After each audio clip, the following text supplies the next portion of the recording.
Hi everyone. Today I'd like to share a quick story with you about my 10-gallon planted aquarium.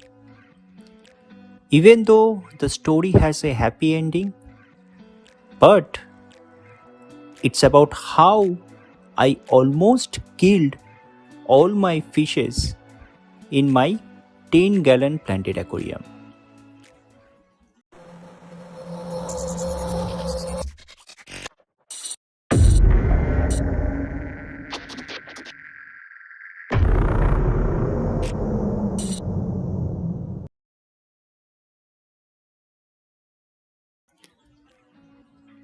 The story starts in the month of November 2022 when I left for a month-long vacation.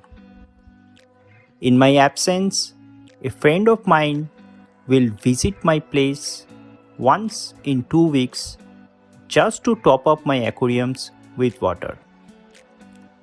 All my tanks are heavily planted, so 1 month without water change will not cause any issue.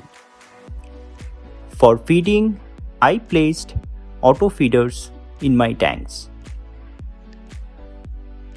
When I came back home, I found all my tanks and fishes intact, especially this 10-gallon planted aquarium, which is my all-time favorite.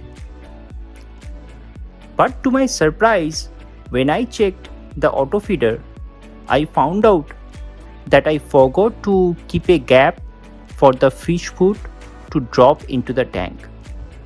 So the entire month, even though the auto feeder worked, but not a single pellet actually dropped into my tank. As soon as I saw this, I panicked and started counting the fish. To my surprise, my fish count is the exact same of what I had before leaving for vacation.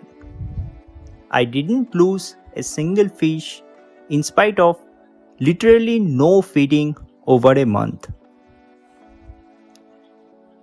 Immediately, I fed the fishes and started to reason how this is possible. Please note, for a bigger fish, it is very much possible to survive without food.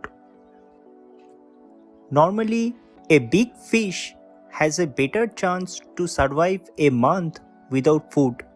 It is simply because the fish has more fat stored in its body, which it can burn when food is unavailable. But for a smaller fish, the amount of fat storage is pretty less. Hence, even a week without food can become deadly for them. Then how did my fish survive a month without food? I believe the answer lies in how matured my tank is.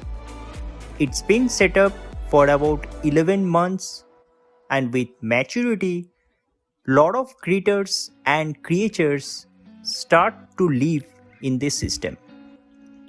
Freshwater copepods, shed shrimps or ostracods are abundant in my system. Even though these pods are not always visually noticed, but they are definitely there. Other than these, we have snail eggs, algae, which my fish might have consumed in absence of external feeding.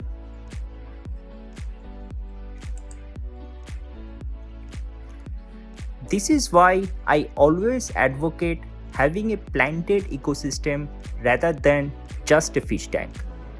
Live plants not only provide cover to your fishes, but they act as a natural filter and promote growth of various critters, which your fish can eat and thrive.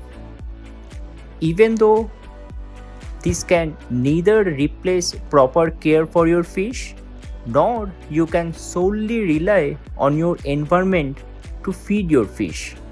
But in accidental situation like this, your planted heaven will act as a fail-safe.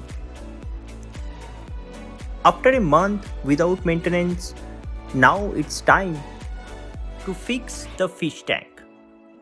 I start my tank maintenance by cleaning the inside of tank glass, followed by siphoning out the water. Plants kept in this tank are all epiphytes. Hence, they grow very slow, so I can easily get away from regular trimming of plants. I trim plants when it's absolutely required. I fill up the tank with water matching the tank temperature. Slowly filling up the tank is the best way. Once done, I clean up outside glass, and this concludes my tank maintenance. I run a small canister filter in this setup and inject pressurized CO2 in tank using an inline diffuser. I normally don't clean canister quite often. My canister filter doesn't contain any sponge or filter pads. It only houses CK matrix or biomedia. Hence, it normally doesn't get clogged. I clean canister only when I notice the outflow of canister is significantly reduced, and this happens once in 8 to 9 months. I hope you liked this small video of mine and learned few things about planted tank husbandry. I'll see you in the next video. Till then, please take care and goodbye.